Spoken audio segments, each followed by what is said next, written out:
Hi everyone, thanks for coming to this talk. Today I'll be presenting our work on hardness of learning DNFs using Halfspaces. This is a joint work with Rishi Saket, who is at Google Research Bangalore. So I'll begin by recalling the well-known problem of binary classification, where the setting is as follows. We are given point level pairs xi, yi, where xi's are m-dimensional vectors and yi's are labels which are 0 or 1. And the objective is the following. Given a hypothesis class, we want to find the best function in the hypothesis class which explains the set of point label pairs. This, what does that mean? It means that we want to find a function in the hypothesis class which agrees with the maximum fraction of point label constraints given by xi, yi. Here, each point label constraint xi, yi insists that the function, when evaluated on the point xi, should match the corresponding label yi. For example, if we look at the instance on the right-hand side, out of the four hypotheses, the best hypothesis which explains the set of point label pairs is the triangle, because that perfectly separates the set of positively labeled points from the negatively labeled points. Usually, this is referred to as the proper learning version of the learning age problem. This work actually deals with a slight variant of this, which we refer to as the weak improper learning version of this problem.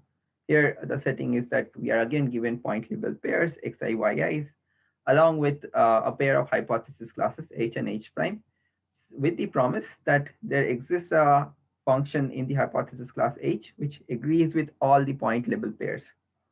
And with this promise, we want to find a function in the hypothesis class h prime, which is consistent with slightly better than half fraction of the point label pairs. We shall refer to this as the h versus h prime learning problem. Now, this work primarily deals with the hypothesis classes of DNFs and half spaces. The DNFs, or disjunctive normal forms, are OR of AND formulas. So a T-term DNF is a OR of T terms, where each term is a AND of literals. On the other hand, linear threshold functions are basically thresholded linear forms. So these functions return the sign of the evaluation of a linear form on a point. And it is well known that one-term DNFs are perfectly expressible as linear threshold functions. So the set of one-term DNFs is contained in the hypothesis class of LTFs. In this work, we primarily study the complexity of learning DNFs, which is a well-motivated problem because of several reasons. Firstly, it is well known that any Boolean function admits a DNF representation, and therefore the minimum size DNF representation is a useful measure of complexity that is used in several places, such as pseudo-randomness, combinatorics, complexity theory, to name a few.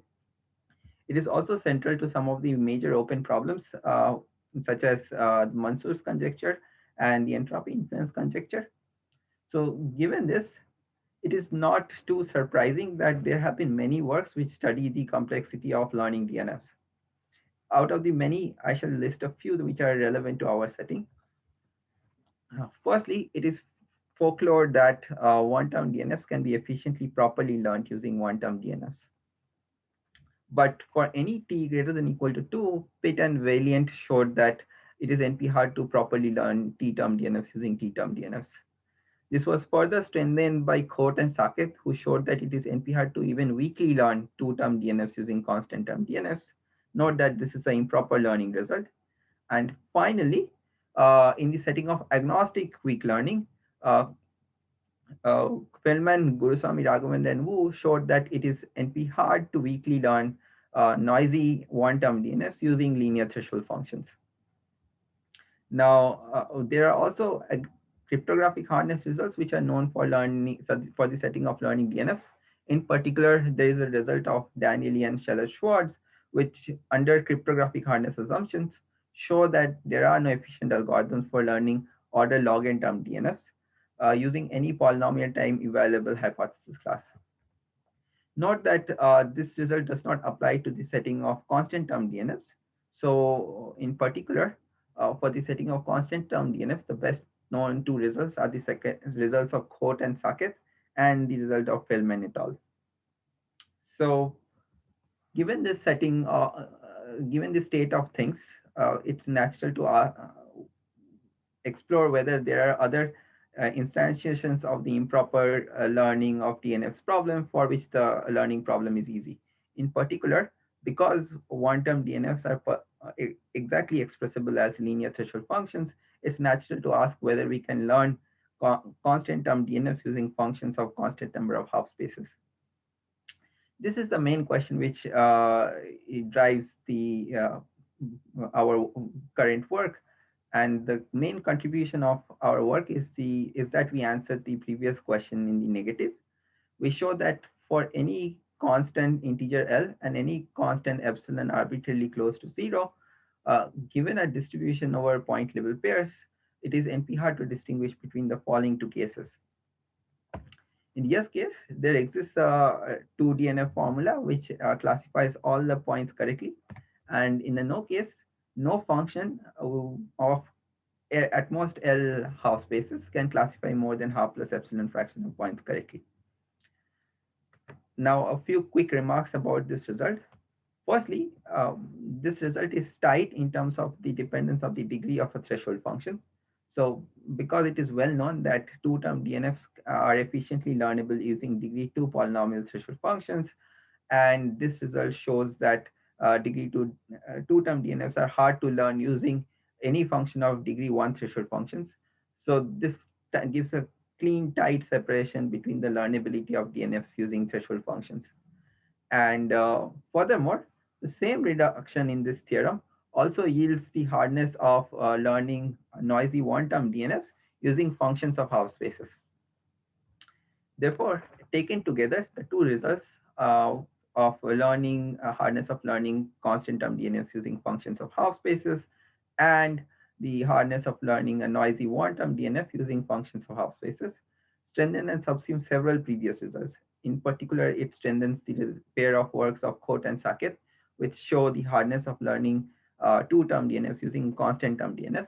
It also strengthens the hardness of learning intersections of two half hardness of learning intersection of two half spaces using intersections of constant number of half spaces. Finally, it subsumes the result of Feldman et al., which showed the hardness of learning a noisy one-term monomial using a linear threshold function. So the reduction in our result uses the hypergraph label cover as a starting point. So informally, hypergraph label cover is a constraint satisfaction problem with hyperedge projection constraints. And we use the following known hardness for hypergraph label cover. Where in the yes case there exists a labeling which satisfies all the hyperedge constraints, and in the no case, no labeling can satisfy more than a tiny fraction of hyperedge constraints. And from this, we reduce to the following version of the learning problem, where in the yes case, there exists a 2 DNF formula which classifies all the points correctly. And in the no case, no function depending on a constant number of half spaces can classify at more than half plus epsilon fraction of points correctly. The reduction user itself uses a standard recipe where we combine toy instances of the learning problem, which is a dictatorship test, with the hard outer verifier, which for us is the hypergraph label cover problem. Um, so in particular, we shall want the following property out of the dictatorship test, where the dictatorship test would take as input a classifier F as a proof of whether the underlying label cover instance admits a good encoding, and it would test the goodness of the encoding by actually testing whether the function F is close to being a dictator. That is, whether the function F approximately just depends on a few coordinates of the input space. So in the rest of the talk, I'll actually focus on motivating the construction and the analysis of our dictatorship test. In order to do that, it would be actually useful to look at a test for which shows hardness of learning DNFs using DNFs, because that will highlight the challenges that is towards designing a test which works for hardness of learning DNFs using half spaces. In particular, I shall describe CNF versus CNF test, but that will be equivalent to a DNF versus DNF test simply by negating the test distribution. A CNF versus CNF test basically looks like this. So the input to the test is a CNF formula, which is defined on variables x1 through xm and y1 through ym. And the test generates a point label pair on these variables. Uh, Firstly, it generates a label A uniformly from 0, 1. And then, depending on the choice of A, it then populates the remaining xi, yi variables. In particular, if the label is 1, then it sets all the xi, yi variables to 1. On the other hand, if the label is 0, then for every I in M, it sets xi, yi to 1, 0 with probability half and 0, 1 with probability half. And then after the xi, yi coordinates are populated, finally, the test accepts if the function f classifies the point xy correctly according to the label A, and it accepts the function f if and only if the classification is correct. So the key thing to take away from this slide is that uh, whenever the label is 1, the test always sets every xi, yi variable to be 1. And when the label is 0, then the test sets each xi, yi pair either to 0, 1 or to 1, 0 with probability half each. This is going to be useful in a few slides later. Now, this test, or rather a variant of this test, was actually analyzed by Khote and Saket.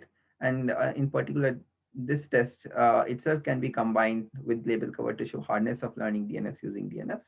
So, uh, in summary, this test has the following properties. It has the completeness property that if the input function f is a dictator, a CNF, then the test would accept f with probability 1. On the other hand, if the input CNF formula passes the test with probability better than half plus epsilon, then the function must be close to being a dictator in the sense that there would be a clause in the CNF formula which has small support. Now, while this test works perfectly towards showing hardness of learning DNFs using DNFs, as the moment we allow even half spaces to be in the input, there are various ways we can use half spaces to cheat on the soundness criteria on the previous test distribution. This can be done in several ways. So let's go by them one by one.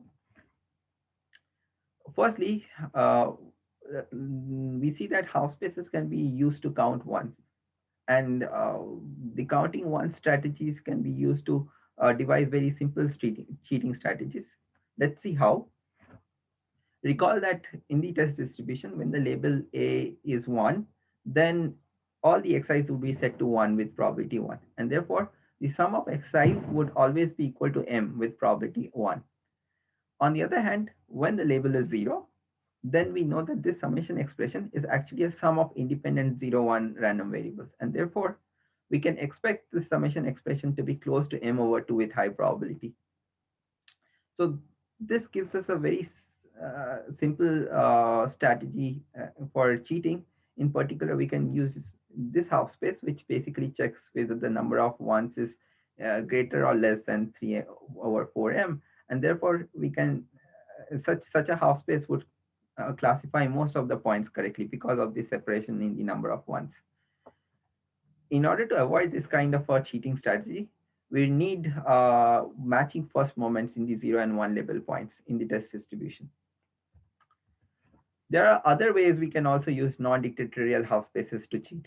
For example, let's look at the following half space for which the linear form has the expression 1 plus summation xi minus yi. And let's look at how well does this half space do on the test distribution. Firstly, when the label is 1, we know that all the xi, yi's are set to 1. And therefore, this expression is going to be equal to 1 with probability 1. On the other hand, when the label is 0, this summation is going to be a sum of independent plus minus 1 random variables. And therefore, we can expect this expression to be close to minus square root m over 2 with probability half. Overall, this is a half space which would classify close to 3/4 fraction of the points correctly, despite being supported on almost all the coordinates. Therefore, if we want to avoid such non-dictatorial half spaces from doing well, we need to add some label-independent noise to the test distribution. Finally, we observe that there can be functions which can be supported on all coordinates, but which behave identically to dictator formulas under the test distribution. For example, let's look at this uh, following expression, which is the intersection of two half spaces. Here, the first linear form is x1 plus delta times the sum of the remaining xi's. The second expression is y1 plus delta times the sum of remaining yi's. Now, if delta is really small, we can see that this expression is actually identical to the dictator formula x1 and y1 over the hypercube. So this says that we would need a softer way of quantifying closeness of a function to being a dictator, for which we need an appropriate notion of an inferential coordinate in the case of linear threshold functions. So to summarize, we have the following challenges to address. We need matching moments for the 0 and 1 labeled points under the test distribution. We also need to add label independent noise to the distribution while ensuring that the completeness soundness criteria are maintained. And finally, we also need an appropriate notion of inferential coordinates for quantifying closeness of a function to being a dictator. So we see that towards addressing the first two challenges, also accounting for the completeness soundness criteria, uh, it seems that we need more additional degree of freedom per XI block. And this can be addressed by actually designing the test to work with hypergraph label cover, where the additional number of vertices per hyperedge constraints allows this additional degree of freedom, which using which we can make sure that the first two challenges are addressed. For the third challenge, we design our notion of inferential coordinate using the critical index machinery of Servidea for the setting of linear threshold functions. So these considerations motivate our construction of the dictatorship test, which I shall now describe somewhat informally. So our test is going to be as follows. As mentioned before, it's going to be defined on the set of block variables x1 through xm and y1 through ym. Here, small m is the size of the smaller label set in the label cover instance. And each xi, yi can be thought of as a matrix of variables. So we can think of xi and yi as having t rows and d columns. Here, the t rows identify the t vertices of the hyperedge on which the test is being performed, and the d columns correspond to the d labels of in the pre-image of the label I. And the test itself uh, is going to be on the following is going to have the following form. So as before, it's going to sample a label uniformly from 0, 1, and then depending on the choice of the label, it's going to populate the blocks xi, yi, depending on the distribution dA, where the distribution dA actually depends on the choice of the label A. In particular, every xi, yi is going to be sampled roughly along the following lines. In the first step, for every I, we are going to sample indicator lambda I to indicate either X or Y with probability half. In the second step, we are going to add some label independent noise. In particular, if the indicator was X, then we are going to set a subset of Xi variables uh, uniformly from 0, 1. If the indicator was Y, then we are going to we are going to sample a subset of yi variables uniformly from 0, 1. And then on the remaining coordinates, free coordinates, we are going to sample in a label dependent way. In particular, if the label was 1, we are going to select one random row of the xi, yi variables, and we are going to set them to 1. On the other hand, if the label is 0, then we are going to set either a subset of x variables to all ones or a subset of y variables to be all ones, depending on the choice of the indicator lambda I. Now, overall, this test has the guarantees that we need for our reduction to work. In particular, it has the completeness guarantee that whenever the input function is a dictator to CNF formula, then the test would accept F with probability 1. On the other hand, it also has the soundness criteria that whenever the input function is accepted by the test with probability at least half plus epsilon, as long as this function is a function of constant number of half spaces, it has to have satisfy the intersecting inferential coordinates condition, which is a standard condition that is sufficient for decoding good labelings for the hypergraph label cover instance. So I shall conclude the discussion of our test by recalling some key points for the soundness analysis. In particular, as mentioned before, our notion of inferences uses the critical index machinery of subvideo. A key point here is that because in this setting, we cannot have matching second moments in our 0 and 1 distributions, we cannot use invariance principal style arguments to derive the soundness result.